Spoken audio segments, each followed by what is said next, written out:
Mestre, eu preciso de um milagre. Transforma minha vida, meu estado. Faz tempo que eu não vejo a luz do dia. Estou tentando. Zandonai, ele é advogado, casado com a Elisiane, que está aqui presente. Por favor, queira ficar de pé. Seu filho Pedro também está aqui conosco, por favor. Obrigado. Então, ele é graduado em Direito e pós-graduado em Direito e Tecnologia. É criador e produtor de cavalos crioulo. Atuou como ator na TV Globo, na série A Casa das Sete Mulheres. É consultor jurídico da Prefeitura Municipal de Porto Alegre. Por favor, aplausos para o nosso preletor. Fique à vontade. Obrigado. Obrigado, Zago. Eu queria dizer para vocês que, primeiro, da minha alegria de estar aqui, e, segundo lugar, que hoje de tarde eu perdi minha voz em algum lugar. Perdi minha voz há um tempo atrás na minha vida. Eu acreditava que talvez fosse para que eu não acontecesse ou que eu não falasse, mas hoje também entendo que muitas vezes há interesses de que não se fale algumas coisas. Peço que vocês tenham paciência, vou fazer o possível para transmitir essa mensagem, contar uma história da minha vida. Enquanto eu tiver um restinho de voz, enquanto eu tiver ainda mais um segundo de vida, eu vou estar compartilhando disso que eu tenho no meu coração. Mas, pessoal, eu vou contar um pouco da minha história. E o legal é que hoje eu tenho alguns amigos aqui, uns quantos amigos aqui, que são testemunhas dessa história. Muitos deles passaram por essa história, que pode, então, no final, vocês questionarem, porque estão aqui conosco. Um deles é um irmão meu muito querido, que ele disse: eu vou lá só para dizer uma coisa, Zandonai. É verdade tudo, porque eu vi. Mas então é o seguinte, eu nasci em Porto Alegre, nasci num lar católico, mas um católico que só ia na missa em eventos especiais, assim. Eu ia também muito na igreja, porque se a gente fosse na igreja, tinha direito a jogar bola no salão da paróquia lá, a cancha era muito boa. Então esses eram os motivos que eu ia na igreja, na verdade. Eu nunca entendi muito aquele negócio, não. Eu ia muito por outros motivos. E uma parte da minha família, da parte da minha mãe, era uma parte que era muito, sempre foi, uma vocação espírita, de invocar espíritos e fundar importantes casas espíritas. Eu sempre fui um cara muito ligado, assim, por influência de toda a minha família, com as coisas espirituais. Vivi intensamente isto. Vi muitas experiências e demonstrações de manifestações de espírito, de vocação de espírito. E assim eu fui me criando. E dali depois um passo para mim me envolver com Umbanda e com Saravá, e logo depois com o direito. Me falavam que alguém tinha feito um trabalho contra mim, que eu tinha que fazer um trabalho para desfazer o trabalho, que era o trabalho contra o trabalho, que eu já nem sabia mais quem é que era quem no meio da guerra. Eu sei que eu vivia lá gastando dinheiro para me defender do trabalho, fazia um outro trabalho. E chegou um ponto que eu convivia tanto com essas pessoas, essas casas assim, que era normal. Minhas tias fundaram umas quantas. Minhas tias não pararam nesse processo. Uma virou bruxa, a outra virou uma batuqueira famosa assim, na praia. E a minha mãe incorporava toda vez que eu ia visitar ela e meu pai. Minha mãe incorporava, e via uma entidade que dava ordens na minha casa, que aí todo mundo, na nossa cegueira, a gente acabava obedecendo aquilo tudo. Eu quero dizer para vocês também com muito carinho, talvez esteja falando aqui para pessoas que hoje vão à casa espírita, que acreditam em espiritismo, em outras. Mas, por favor, não me queiram mal, só estou compartilhando uma experiência minha, que eu talvez possa servir, ser útil para alguém. Mas essa era a minha realidade, e a gente vivia tanto aquilo que se alguém falasse qualquer coisa mal, a gente ficaria muito bravo. Depois eu continuei, e já formado, eu conheci uma moça muito bonita, era a moça mais linda daquela cidade, acho que até hoje era a moça mais bonita que eu já vi na minha vida, do qual me apaixonei, nós casamos, tivemos 2 filhos, tinha uma família muito bonita, nós tínhamos muitas coisas assim que eu sempre sonhei, desejei, minha criação de cavalos, um apartamento bom, cobertura, carro, moto, viagem. Quando casamos, passamos 60 dias passeando na Europa. Vivemos muitas coisas boas, com grana, muito bem relacionado com o cavalo. Eu era presidente do núcleo, direção da Associação Brasileira. Muitas vezes sentávamos nós em algumas mesas, ou numa mesa, na Expo Inter, e a gente brincava que aquela mesa ali, ela desequilibrava o PIB do Estado, e era mesmo. Até o vice-governador sentava junto.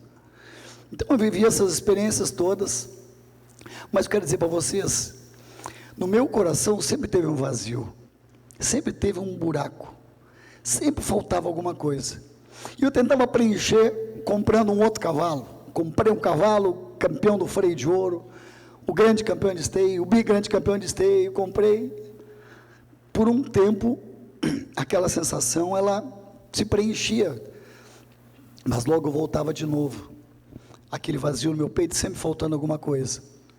Também havia sempre uma ansiedade e uma insegurança, então eu tinha que correr muito, para trabalhar muito, para ganhar o máximo possível, para tentar me trazer segurança, para tentar acalmar um pouco aquela minha ansiedade que eu tinha, aquele vazio no meu peito. Logo depois, como advogado e muito bem sucedido, alguns processos que eu tive logo no início da minha carreira, que me permitiram essas coisas de comprar propriedade, de viajar e outras coisas mais, eu conheci algumas pessoas que viam em mim um cara, sei eu, os interesses, me convidaram para uma sociedade secreta, do qual eu fiquei lisonjeado em participar, porque me falaram que eram poucos que eram escolhidos. E ali então andei um bom tempo, virei um estudioso, e fui me envolvendo cada vez mais, procurando. Depois, para mim, mexer com magia negra e feitiçaria foi um pulinho. Meus amigos não sabiam muitas coisas, eu também não sabia onde eu estava me metendo, o que eu estava fazendo. Mas eu me sentia como um cara que ia no banco, pegava o dinheiro à vontade, assim. Mas um belo momento, eu fui visitar uma pessoa, que ele era um cara muito influente, nesse meio de coisas ocultas. Ele era em todas essas áreas, ele era um mestre, ele era tipo um guru. E ele me convidou para ir na casa dele, eu cheguei lá e tinha muita coisa de feitiço e de magia, eu fiquei encantado com aquilo tudo, porque eu já vivia no meio. E ali ele me sugeriu de jogar os búzios. Pode fazer, não tem o corpo fechado, não pega nada, dava risada. Aí ele pega e me disse que ia acontecer uma coisa grave com um filho meu, ia morrer. Aí eu não gostei e respondi da maneira como eu sabia responder toda a situação de conflito, quanto é que custa para a gente terminar com isso. Ele me falou que a gente ia fazer alguns trabalhos, matar uns cabritos, umas galinhas, fazer uma oferenda com sangue, numa encruzilhada, meia-noite, e eu fazia tudo isso. Andava eu, meia-noite, matando animais, sangue, oferendas, as pessoas de preto, de vermelho, madrugada, meia-noite, beira de rio, beira de mato, aquilo não terminava, galinha dentro de casa, matança de bicho. E aí ele disse que teria que fazer mais uns trabalhinhos lá, fui pagando, não era pouco, aquela brincadeira toda, mas eu queria me livrar daquilo. Mas foi que, depois que eu envolvi a minha família, a minha casa, e trouxe aquilo tudo para dentro da minha casa, parece que chegou um ponto, que toda aquela sensação de que as coisas que eu ia fazendo, teve uma hora que disse, bom, agora terminou, agora tu é meu, eu quero cobrar essa conta. E começou a vir contra mim em todas as coisas, mas principalmente dentro da minha casa, meu casamento, que era uma bênção, minha esposa, em tudo que a gente via, nossos filhos. Eu nunca também imaginei, sinceramente, de que eu estava me envolvendo com... Sinceramente, eu nunca tive a consciência clara de que eu estava abrindo a porta assim para o inimigo. Nunca fiz assim com a intenção de prejudicar ninguém, nunca fiz. Eu fui sendo conduzido, e a cegueira espiritual é uma coisa muito, muito séria, porque tu não tem ideia, quando tu está mexendo com esse mundo espiritual, e leva de brincadeira isso, da gravidade que são essas coisas. Um belo dia eu percebi que começou a vir como uma cobrança de tudo aquilo que eu tinha mexido, tudo que eu tinha, porta que eu tinha aberto. Daí o ambiente da minha casa começou a ficar ruim, a minha esposa já não era mais a mesma, tinha um semblante sempre triste, caído, e havia sempre uma tristeza dentro da minha casa. Aquele vazio foi aumentando, a ansiedade também aumentando, até que um belo dia eu tive malária. Você conhece malária?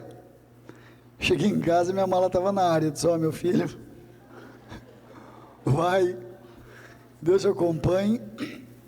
Eu não entendi, porque eu sempre fui o cara que bancava todas as coisas, me achava o rei da cocada preta, o cara que mandava prender, mandava soltar, o cara que era amigo de todo mundo, o cara que bancava, quem era. E aquilo me desestruturou de uma maneira, porque não era nem só o meu casamento, ou ela em si, porque o meu casamento já estava muito ruim, e a gente não sabia nem como consertar isso, mas era o vazio da questão da minha família, a sensação de perda, a sensação de trabalhar tanto tempo e tão duro, de forma vã. E aí, tinha uma coisa que eu achava que era bobagem, que era tal de depressão. Quando eu via alguém em depressão, eu dizia: para, isso é frescura, rapaz, levanta e vai. Mas não é frescura e não é bobagem. Eu comecei a passar por esse processo, perdi a vontade de trabalhar, perdi a vontade de ganhar dinheiro, vontade de cuidar das coisas, porque o que adiantava cuidar, se daqui a pouco, no mínimo detalhe, eu podia perder tudo, ou perder a metade como eu estava perdendo. Quantas coisas eu fiz para conquistar, e estava sendo... E a minha família também, meus filhos, a consciência que daqui a pouco eles estariam provavelmente sendo educados e tendo um modelo de um outro pai, que não era eu, dentro daquela casa, porque seguramente ela daqui a pouco teria outro relacionamento. E ali, a depressão foi me consumindo de uma maneira, eu fui perdendo a vontade de viver, a vontade de trabalhar. E eu até guardei uma frase, porque curiosamente, eu tenho anotado algumas frases que eu acho bonitas, assim, para a gente refletir, e hoje achei numa velha agenda, e me lembrei, eu vou levar para compartilhar com eles, porque era exatamente esse momento que eu estava passando. Diz assim: para conhecermos os amigos, é necessário passarmos pelo sucesso e pelo infortúnio. No sucesso verificamos a quantidade, mas no infortúnio a qualidade. Eu quero dizer para vocês, nessa hora, eram muito poucos que sobraram. Muitos que sentavam à minha mesa, quantos eu ajudei de tantas formas, por relacionamentos, contato, e a maioria virava as costas, e pior ainda, sentia quanto passava, tinha um ar de deboche, de humilhação, assim, no ambiente onde eu estava, não tinha mais graça de estar em lugar nenhum. E foi indo que o que me sobrou foi meu pai, alguns poucos amigos, e nessas horas a gente lembra de Deus, né? Não sei nem como é que ele é, nunca me interessei por ele, mas essa hora a gente se lembra de procurar, e eu do meu jeito então resolvi buscar Deus da minha maneira. Eu fiz embaixo da escada lá de casa um oratório, não tinha um baú ali, e eu de manhã cedo, todo dia ali me ajoelhava, e eu lia um pedacinho do Evangelho segundo o Espiritismo, acendia 7 velas do batuque, vela de 21 dias, vela de 7 dias, rezava para tudo que é santo e mais um pouco, qualquer um, tudo quanto era aqueles santinhos da rua, eu pegava e pedia para todos eles o socorro, eu já não sabia mais nem o que pedir.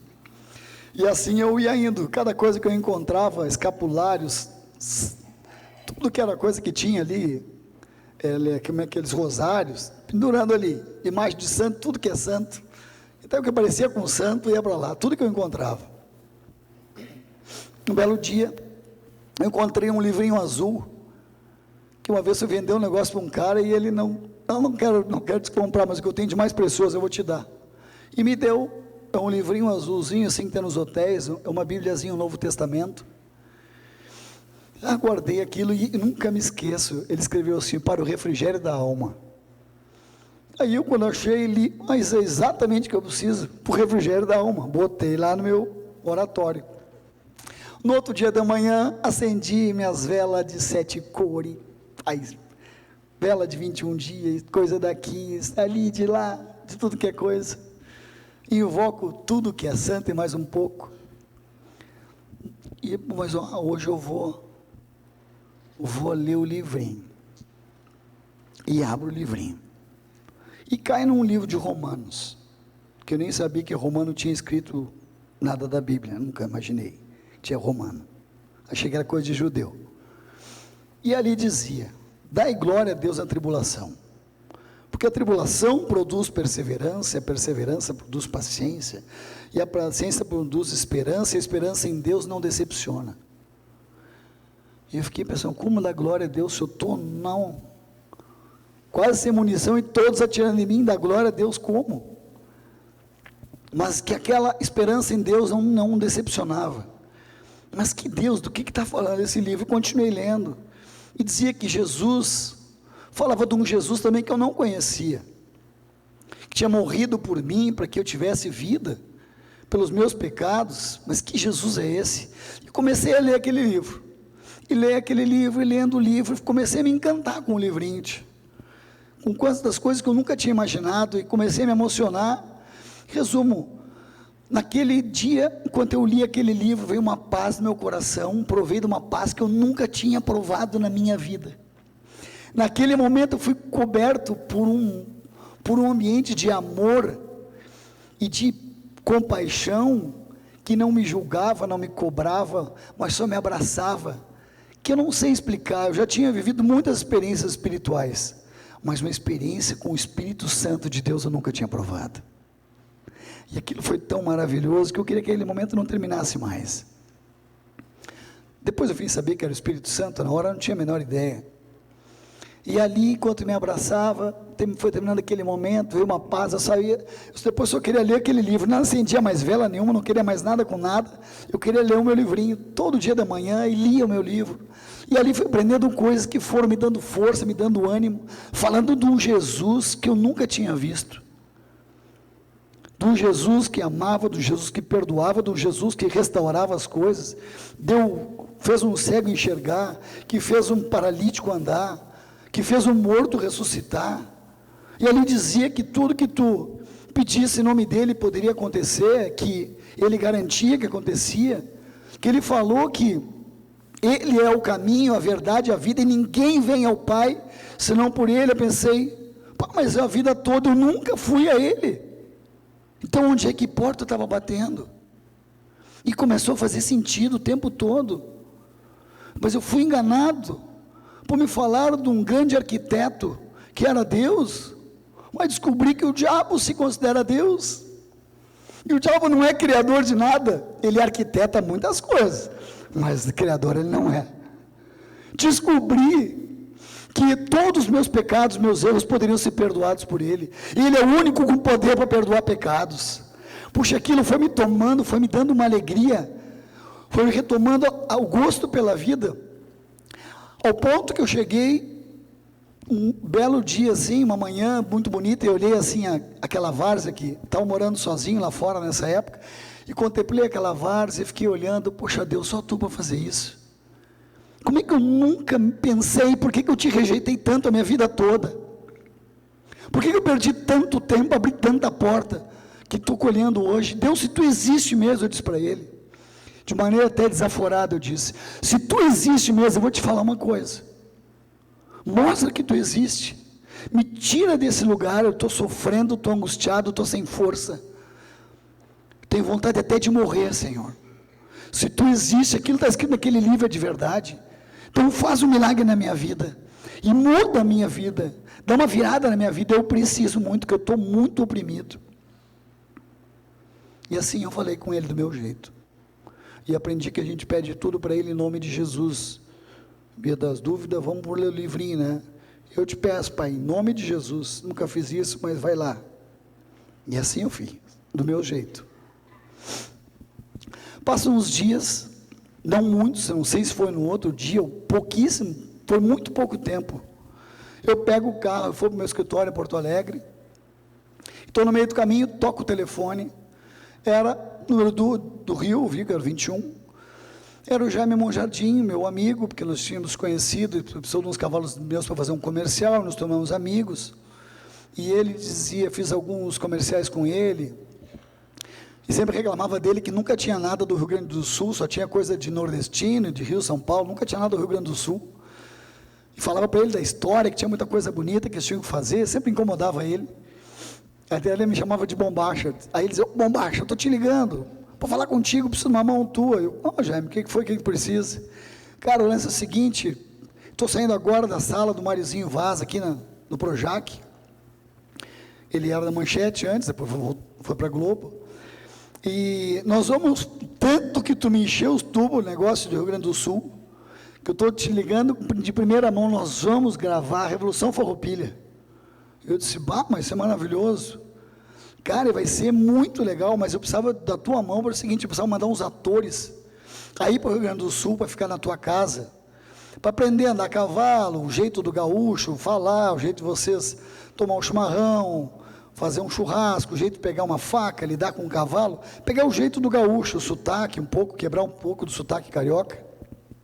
Então me lembrei de mandar para a tua casa a Mariana Ximenes, a Giovanna Antonelli, e foi falando, a Juliana Paz, e eu, opa, e aí começou a falar mais um monte de atriz, e ele dizia, cara, vai ser a Casa das 7 Mulheres. Eu, a minha? Não, o nome do negócio. Vai ser a Casa das 7 Mulheres. E aí, posso mandar? Claro, manda essa mulherada toda. Eu pensei, tá chovendo, né, na minha horta. E aí ele dizendo, vai mais o Tiago Lacerda, vai mais o Murilo Rosa. E eu disse, os homens não precisam mandar, manda as mulheres, os homens se viram por aí. E aí fomos brincando, e aí ele disse, eu disse, mas aí ele começou, cara, na verdade eu preciso dos teus cavalos, eu preciso dos teus amigos que tem instância, para a gente ver, para filmar aí, preciso que tu me ajude. E começou a pedir um monte de coisa. O Jaime, aí ele, eu sei que vai me dizer que tem teu trabalho, eu sei que tu é muito bem sucedido, mal sabe ele o buraco que eu estava.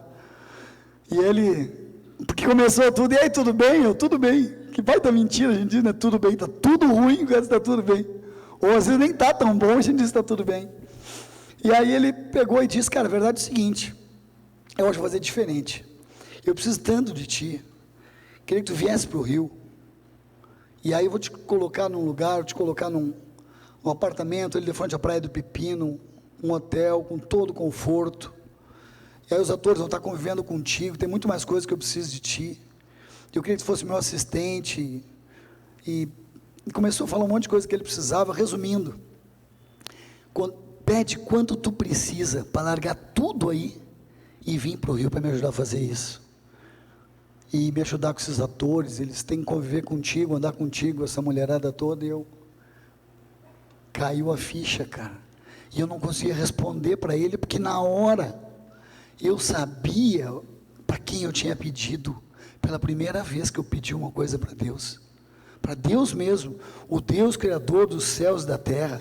Eu pedi em nome de Jesus, como aquele livro me ensinou. E aquilo veio, eu sabia que era Deus que estava me respondendo. E quero dizer para ti, a coisa mais maravilhosa que pode ter, se tu ainda não provou isto, não deixa de provar, de tu poder falar com o Deus que te deu o sopro da vida, o Deus da Bíblia, o Deus que criou os céus e a terra, e falar com Ele em nome do Filho dele que morreu por nós, e tu sentir Ele te respondendo, e só tu e Ele sabem, ninguém precisa mais saber, Isso basta. E aquilo era tão maravilhoso que comecei a chorar, não conseguia mais responder para ele. Aí eu pensei, mas vai ser daqui a 1 ano, e eu preciso já. Isso, mas quando, Jaime? Ele, cara, eu estou até sem jeito, mas se tu pudesse, tinha que ser semana que vem. Eu mais chorava ainda, porque eu queria largar tudo de uma vez.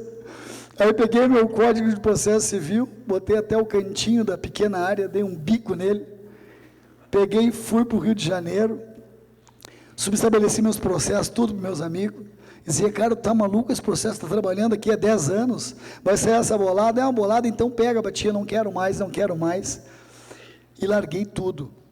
Estava muito estressado no meu trabalho, eu tinha trabalhado intensamente como advogado, muito duro mesmo. Larguei tudo e fui para o Rio. Chegou no Rio, puxa vida, o negócio era muito mais legal do que eu imaginava. O meu almoço, meus jantares eram assim como vocês aqui, só que com o pessoal do Jornal Nacional, com o pessoal das novelas, pessoal do esporte, pessoal que era todo o elenco, um lugar especial na Globo, que é chamado Baixo Projac, que é onde fica mais o pessoal, assim, mais selecionado, né? Tem a pionada lá no outro restaurante. E ali eu estava sempre, o Jaime fazia questão que estivesse com ele, o tempo todo conversando. Era muita festa, o tempo todo viajando para muito lugar, e gente, convite para tudo. O maior trabalho que eu tinha era escolher o evento que eu ia.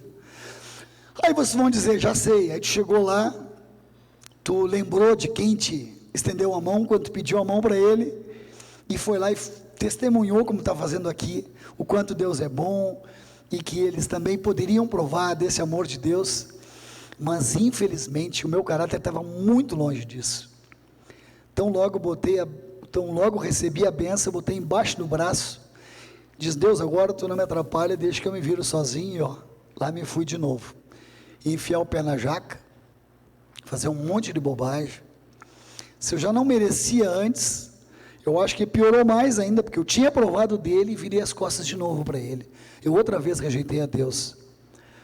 E o trabalho foi muito legal, teve muito sucesso, depois voltei, fiz novela, minissérie. Eu trouxe até umas fotos para compartilhar com vocês. Depois, então, eu passei a fazer uns quantos trabalhos. Aqui à esquerda é teatro de rua que a gente fez, à direita eu fiz teatro clássico em Curitiba, uma obra de Machado de Assis. Aí algumas matérias com os atores lá no Rio, justamente que eu estava ensinando eles a ser gaúcho, como eles diziam. Aqui embaixo à direita estou eu de camisa amarela, está o Werner, aqui de costa de camisa cinza. Aqui estamos também num jantar com o Jaime, com o diretor de uma revista.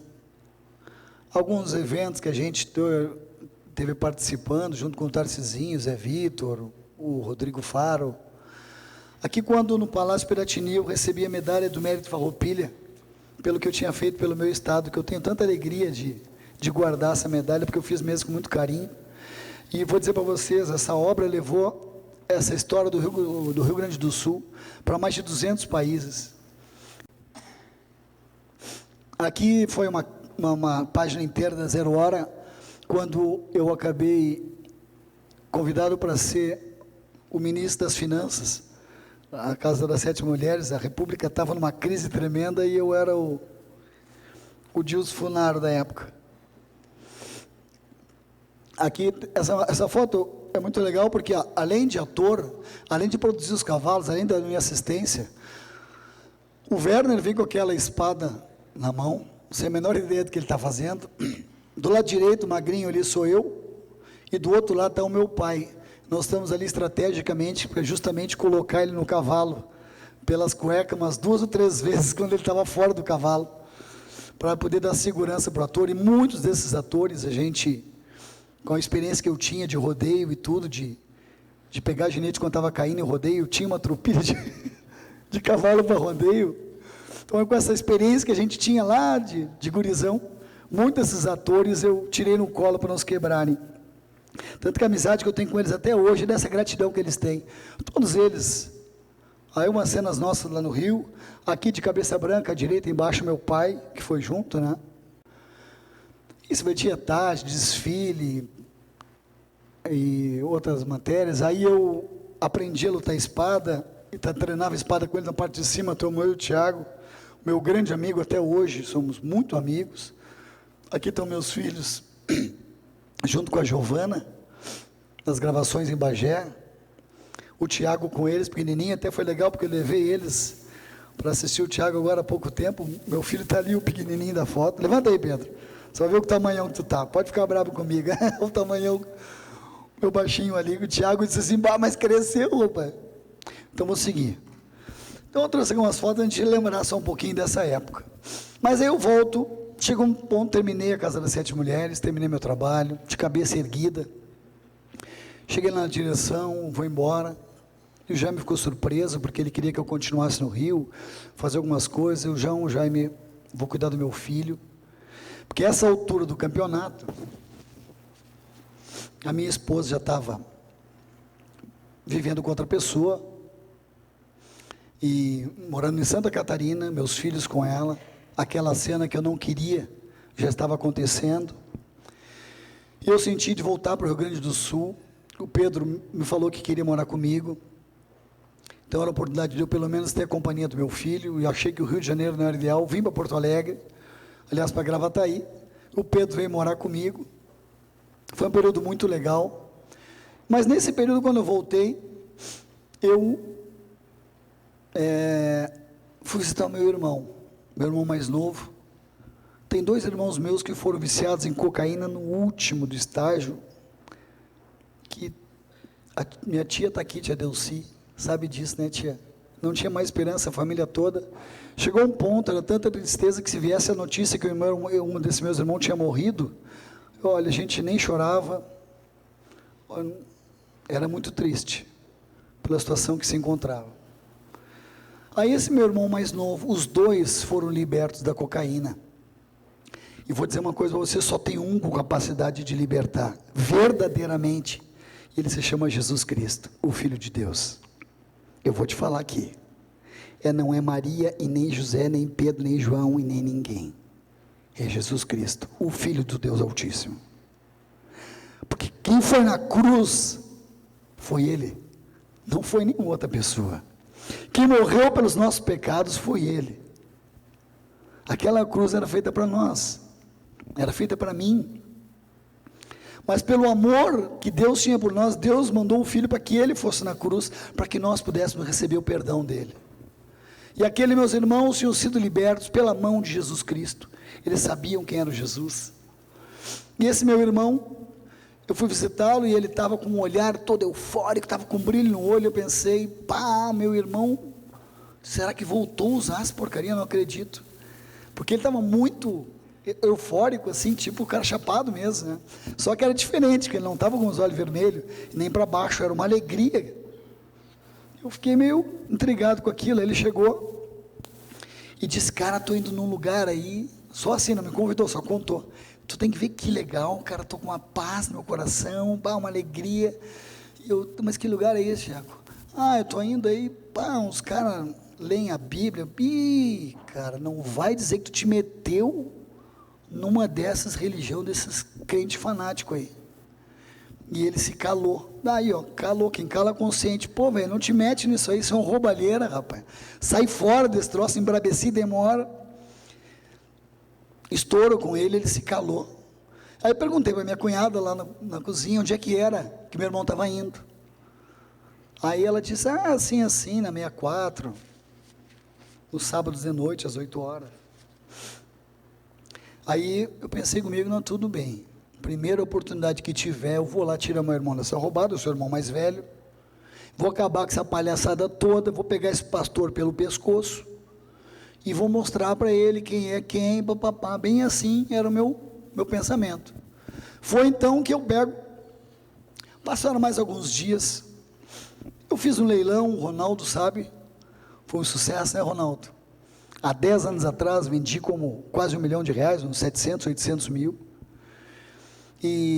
Então não tinha problema de grana, não tinha problema de saúde, não tinha problema de nada, nem mesmo do coração, que já estava, pelo menos, já tinha uma ferida, uma casquinha bem boa por cima. E eu, cheio de namorada, fui me achando o rei da cocada preta. E eu fui para Porto Alegre para namorar. Ia pegar um cineminha, passear. sociedade, como ajudar os outros, como fazer com que as bênçãos de Deus chegassem até a minha vida. E quantas vezes eu vi aquele homem comentando que Deus tinha um plano na minha vida, que Deus, desde que tu colocasse teu coração diante dele, ele poderia transformar situações que não tinham mais saída, que estão fora do poder do homem. Eu tive irmãos na droga, não tinha mais chance do homem, nenhum de nós tinha chance, mas ele tinha poder, ele resgatou meus irmãos. Eu vi pessoas dentro daquele local, e continuo vendo ainda hoje, toda semana, pessoas que estavam sofrendo por opressão, de espíritos maus, que vinham trazendo opressão e sofrimento, e que foram libertas, até a expressão do rosto muda. Eu vi pessoas que estavam sofrendo e saíram curadas. Ainda há poucos dias, semana passada, recebi a visita de um grande amigo, que está com câncer no pâncreas, depois de uma hepatite C, e foi me visitar. Eu pegava os ossinhos direto com a pele, falava ainda sobre ele há poucos dias. Eu disse: Smith, sabe o que tu precisa? O apelido dele é Smith. Eu vou te levar num lugar e tu vai ser curado hoje. Tu quer isto? Eu quero. Mas não é os negócios de Deus. Claro que é negócio de Deus, cara. Tu conhece outro negócio que cura, que liberta um drogado? Tu conhece um outro capaz de transformar a vida de um homem? Eu andei em todos os caminhos, e vou dizer para vocês, só tem um com poder, dado por Deus, para salvar, curar, libertar e transformar, e salvar a nossa alma do inferno, e ele se chama Jesus Cristo, o Filho do Deus Altíssimo. E ali, ele foi aquela noite comigo, e naquela noite, aquele pastor orou por ele.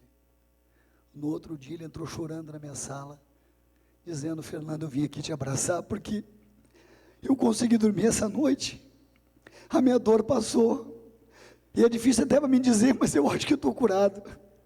E eu falei com ele ainda agora, faz 2 dias, ele me disse: cara, eu voltei no médico para dizer: doutor, mudou alguma coisa aqui, cara, tua cor mudou. Eu sei, minha mulher disse que a minha cor mudou, meu apetite mudou. E o médico me examinou e disse: olha, eu até tinha dito que não adiantava mais tu fazer nada, mas vamos tentar então. A quimioterapia ou a radioterapia, uma das 2 coisas, ele está fazendo, porque o médico disse que já não adiantava mais. Então eu tenho vivido coisas como essa toda semana. A maior alegria da minha vida, hoje, é junto com a minha esposa, poder visitar pessoas que estão sofrendo. E dizer para ela que existe um só em todo o universo, em todos os tempos, o Filho de Deus, com poder para curar, transformar, libertar, e trazer vida onde não há mais vida, trazer paz, porque Ele é o príncipe da paz, está escrito naquele livro, e é por isso que eu estou aqui, e é Ele que me sustenta, é Ele que me dá voz quando eu não tenho mais voz, Ele que me dá força quando eu não tenho mais força, porque Ele está aqui, porque Ele ama cada um de vocês. Nenhum de vocês estão aqui por acaso, não, vocês estão aqui, pode pensar que tu veio porque tu te convenceu, ou porque aquele teu amigo te povoou hoje para ele parar de me incomodar, mas você veio porque o Espírito Santo preparou essa noite para ti. E digo mais, tem um amigão meu que eu tenho muito carinho, está sentado ali, o professor Mário, me dá licença, eu vou contar essa história porque fiquei sabendo agora, do lado do filho dele, do Mateus, há uns 4 anos, ele me contando agora, eu já vi uma reunião como essa, mas não era aqui, era no outro hotel, lá em cima, no Blue Tree. Eu disse: mas é o mesmo capítulo, é a mesma turma. E aí ele disse: pois é, achei muito legal, mas não dei muita bola. E o Mateus disse assim: pois é, mas lá ele diz que ele abriu o coração para Jesus entrar. E hoje, a minha alegria, o secretário de educação da minha cidade, um dos políticos mais coerentes, mais sérios, que nós temos o maior respeito, foi professor da minha esposa, diretor da universidade, ele está aqui hoje com meu irmão na fé, e um dia encontrei ele também andava no mesmo buraco de treva como eu, adorando, saudando a imagem do grande arquiteto do universo, que não é o Deus que nós estamos falando, e ele me olhou com brilho no olho e disse assim: cara, agora eu estou te entendendo, isso é muito legal, não é, Mário? E isso aconteceu lá naquela porta. Então, quero dizer, nesse dia de hoje, Você até pode pensar que é bobagem, pode me chamar de fanático, eu já não estou nem aí para nada disso. Mas uma coisa eu vou te dizer, esta noite vai ser um marco na tua vida. Independente do que tu vai fazer no dia de amanhã, independente de qualquer decisão, nós só estamos aqui, porque mesmo que você não acredite, mas pelo amor de Deus, que hoje vive dentro do meu coração, e do coração das pessoas que te convidaram. Porque o que é difícil a gente explicar, esse amor que a gente vive, uma paz que eu tenho hoje, que é aquela paz que eu falei que era um buraco que nunca foi saciado, hoje ele é saciado pela presença de Deus, do Espírito Santo que mora dentro do meu coração. A minha maior alegria hoje é compartilhar desse amor, para que mais e mais pessoas venham provar a verdadeira felicidade. Deus tem interesse, maior interesse, em todos os desafios da tua vida, seja o desafio na tua empresa, nas tuas finanças, na tua casa, no teu casamento, no teu relacionamento, Deus tem o maior interesse em te ajudar, mas precisa para isso que você simplesmente abra o teu coração para Ele, e diga: Senhor, eu te aceito. Eu poderia passar aqui a noite falando de milagres e milagres e coisas lindas, que eu tenho visto e vivido, mas infelizmente não tenho esse tempo todo. Então eu vou resumir no que para mim foi muito marcante, porque estava completamente fora do meu controle. Eu estava então separado, mas já na igreja, eu então pedi a Senhor, eu quero uma nova mulher, eu quero uma nova mulher, Senhor, mas eu quero uma mulher cristã, uma mulher, Senhor, que te conhece. E assim eu pedia para Deus, e tentei umas 2 vezes com todo o meu coração, criar uma nova família, casar com outra pessoa. Conheci pessoas que eram dentro desse perfil, eu acreditava que era aquilo que Deus queria, mas lá no fundo do meu coração, tinha alguma coisa que estava sempre me inquietando, como quem diz, faltava alguma coisa para completar, não estava bem certo, e aquilo me incomodava. Eu tentei, mas não deu. Aí resolvi me aquietar, e diz: Deus, então eu me aquieto diante da tua grandeza, não quero mais tentar te dar uma mão, agora eu desisti de fazer força, faz a tua vontade em mim, o teu querer em mim. Tentei algumas vezes dar uma mão para ele, dizer: Senhor, quem sabe aquela irmã bonita, querida, linda, que está ali na igreja, e até tentava, mas depois não dava certo. Não é fácil um relacionamento quando já tem 2 filhos, não é fácil, é um esforço grande. Quero te dizer também, se você tem um outro relacionamento, se você está vivendo pela 2ª vez, ou 3ª, sei eu, cuide com carinho da pessoa que está do teu lado, cuide como se fosse da primeira vez, cuide como um namorado. O amor, o relacionamento é uma coisa que a gente regar com uma plantinha, cuidar todos os dias.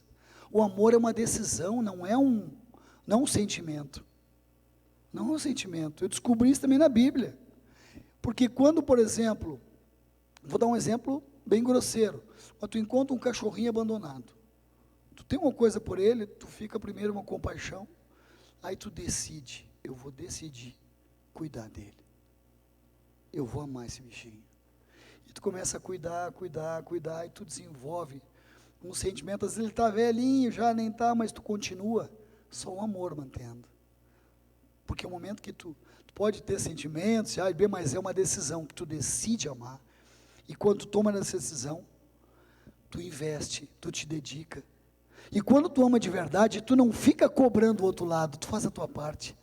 O amor tu pode dar, a vontade não vai faltar nunca. Quanto mais tu dá, mais tu recebe. Então ame e cuide com carinho que Deus te deu. Se é a tua esposa atual, aquela da tua infância, guarda com todo carinho. Nós estamos precisando de testemunhos de que a família vale a pena. Eu chego que a televisão está tentando destruir a família. É uma pena eu ter que testemunhar isto, que a família é uma coisa preciosa. Isso devia ser uma coisa tão natural. E nos relacionamentos, procure respeitar o que Deus tem para você. Porque nesse momento que eu me guardei, e disse: Senhor, agora eu me anulo, e eu quero agora o que tu tens para mim, Senhor. Eu não quero errar mais, até para não machucar outras pessoas que não merecem que eu faça isso, não. E eu não quero também ficar me iludindo, e nem iludir ninguém. E eu me guardei, e fiquei pedindo, Senhor, seja feita a tua vontade, seja o que tu quiser, pode ser aquela, pode ser, mas não importa, a tua vontade. Aí eu dizia, no finalzinho da oração, eu dizia, menos a minha ex-esposa, aquela não, pai. Ali eu sou duro, essa mulher nunca me amou, já me fez sofrer muito. E aí eu dizia, mas olha, contudo seja feita a tua vontade, faz o que tu quiser. A minha sorte que eu dizia isso. Eu fui repetindo aquela oração, até que um belo dia, toco o telefone, e era ela. Eu pensei, lá vem, aumento da pensão, e grana, o que vem? E ela me deixou tão surpresa, que ela disse, olha, eu estou te ligando, terminou meu relacionamento aqui, e eu estou voltando para o Rio Grande do Sul, o caminhão do pai não tá estragado, eu queria ver se tu podia me buscar com a tua caminhoneta. Eu fiquei tão surpreso com aquilo, dela pedir para mim um troço daqueles, que eu disse, tá. Depois que eu disse, tá, eu disse, como tá? Vem de carroça, vem a pé, de bicicleta. Eu tinha preparado umas frases de efeito. Eu tinha preparado. No fundo, na minha natureza humana, era o que eu queria dizer para ela, mas eu disse, tá. E logo veio o bendito livrinho na minha frente que dizia, seja teu sim, sim, o que é um não, não. Se diz sim, seja homem cumpre. Lá fui eu, como um gato à cabresto até Santa Catarina fazer aquela mudança. Mas já quando eu fui, já encontrei, a minha filha veio comigo, meu filho voltou com ela, já foi ontem ao ambiente. Quando voltei, ela ficou no meu apartamento, ó, senhor, não força a barra, deixa lá, cuida da vida dela, e me dá uma outra mulher, uma mulher nova, uma mulher de Deus, eu quero uma mulher de fé, uma mulher da igreja. Mas aí passa mais um tempo, a gente começou a conversar sobre os filhos, mas nossa conversa já não era mais. Aconteceu uma coisa muito importante, muito importante, que eu acho que eu destrancou isso. Eu estou outro dia lá na igreja, onde eu nunca mais deixei de ir, e aquele pastor que eu queria agarrar pelo pescoço, agora eu agarro pelo pescoço para abraçar e agradecer a ele. E aí ele me diz um dia, que Deus pode restaurar todas as coisas, mas o princípio da restauração de tudo, por agir de Deus, é uma coisa chamada perdão. Aí ficou ruim. Essa parte, não dá para passar essa parte, arrancar essa página do livrinho. Mas aí que eu tinha que pedir perdão, mas como pedir perdão se ela tem que pedir para mim? Eu fui naquela luta para casa, aquela noite, eu fui até tarde, um papo bem sério com Deus.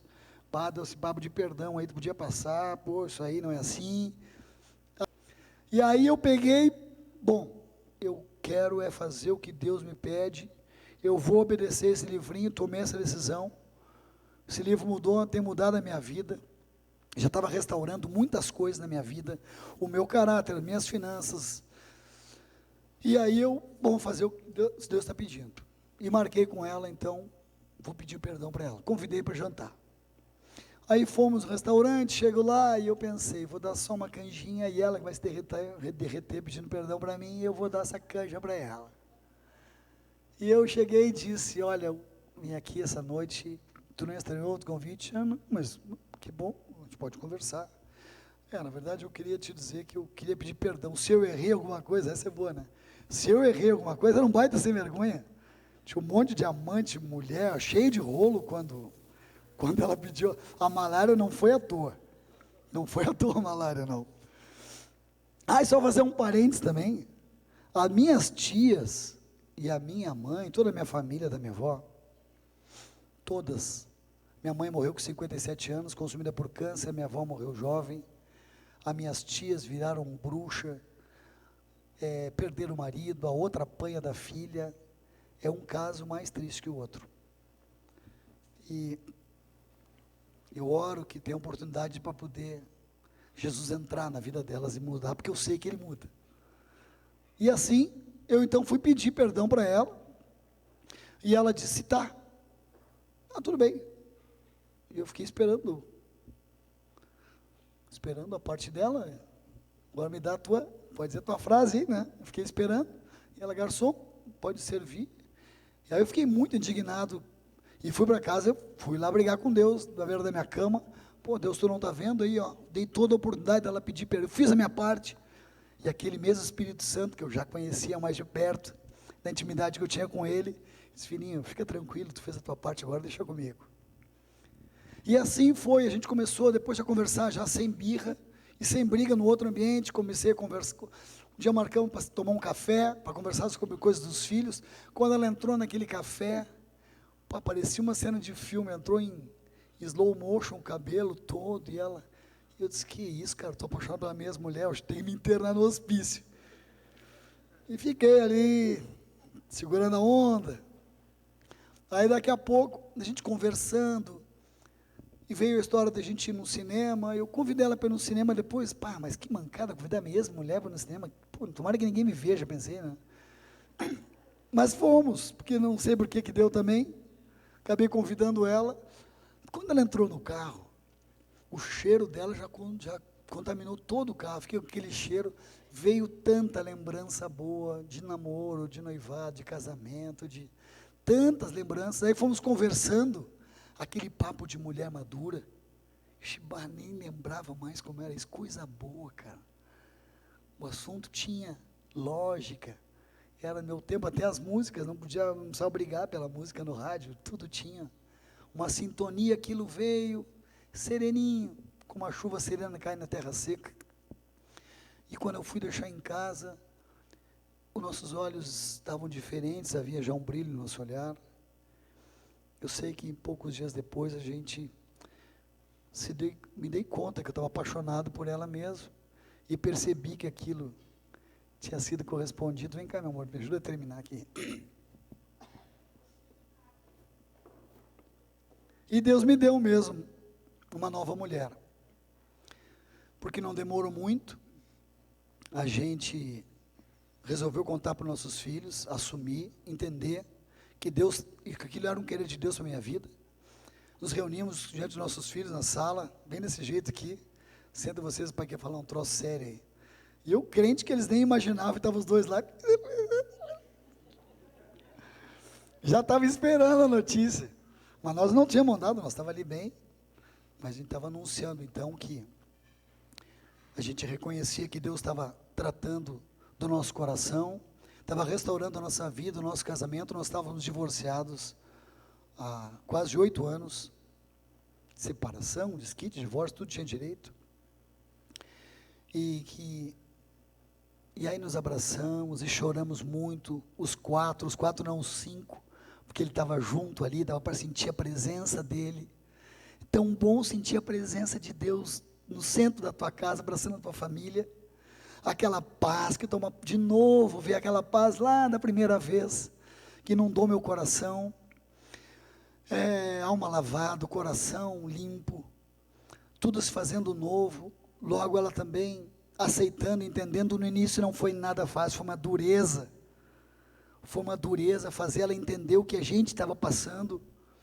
Ela não entendia nada. Só, tudo bem, vocês querem ir na igreja, vão, mas eu não tenho minha religião, vocês têm a de vocês. Foi muito difícil. E aí eu me lembro que a gente voltava da igreja feliz da vida e queria contar para ela, e ela estava com uma cara de quem assistiu Fantástico, um monte de tragédia, um monte de roubalheira que nunca parou. E, bom, amanhã nós conversamos. E nós ali, louco para contar do que Jesus tinha feito, dos milagres que tinham acontecido. E foi, mas gente, chegou um tempo que nós tanto pedimos para Deus, que Deus, de novo, pela sua misericórdia, um dia nós encontramos ela no restaurante, e ela tem uma notícia boa para contar para vocês. Até nos assustamos. Eu falei para vocês que eu nunca ia fazer isso da boca para fora. Se eu não sentisse no meu coração, eu nunca ia me dobrar. Eu achava que vocês estavam tudo maluco e fanático. Mas eu queria dizer para vocês que eu também quero viver o que vocês vivem, sentir o que vocês sentem. Eu também quero entregar meu coração para esse Jesus. E nós de novo chorávamos, os 5 de novo, aquela alegria tomando conta do nosso coração. Nunca mais paramos de andar, de compartilhar, de servir, de contar do que Deus tem feito na nossa vida. Muitas coisas. Agora passamos um mês passeando nos Estados Unidos, alugamos um motorhome, fizemos a costa da Califórnia, fomos à Flórida, os 4 juntos. Aquilo, só nós sabíamos como aquilo era um presente de Deus para a nossa vida. Todos os dias nos lembrávamos, agradecíamos a Ele, alegria no nosso coração, porque Ele cuidou de tudo, não deixou furar um pneu, tudo, olha, não dá para explicar. É só mesmo quem conhece Deus para entender e acreditar no que eu estou falando. Mas resumindo, depois disso tudo, a gente continua cada vez mais, por um simples motivo, porque Deus entregou o Filho dele pela nossa vida e não foi à toa. Vocês acham que toda a humilhação que ele passou, ser pregado naquela cruz, sem ter nenhum pecado, se isso não for amor, para que nós hoje, numa situação de dificuldade, ou para apelar por um filho, ou pelos negócios, ou pela saúde, ou pelo emprego, ou pelo casamento, ou seja qual for o teu desafio, se não fosse ele, para quem nós estávamos hoje apelando? Que porta nós estávamos batendo? Eu já bati em muitas portas erradas, e estou compartilhando com vocês os meus erros, mas também os meus acertos. E a coisa mais maravilhosa que aconteceu na minha vida, foi quando um dia eu tive uma coisa muito difícil para mim, que é um ato de humildade, e dizer: Deus, eu preciso de Ti, eu reconheço que Tu és o Filho de Deus, e eu quero entregar na minha vida, nas Tuas mãos, os meus desafios quero entregar nas Tuas mãos, e quero desfrutar do que Tu tem para mim. E isso mudou toda a história da nossa vida. A alegria que nós temos, a esperança que nós temos, a paz que nós temos é simplesmente imensurável.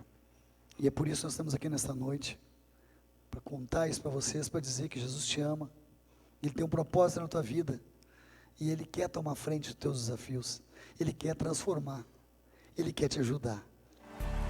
Mestre, eu preciso de um milagre.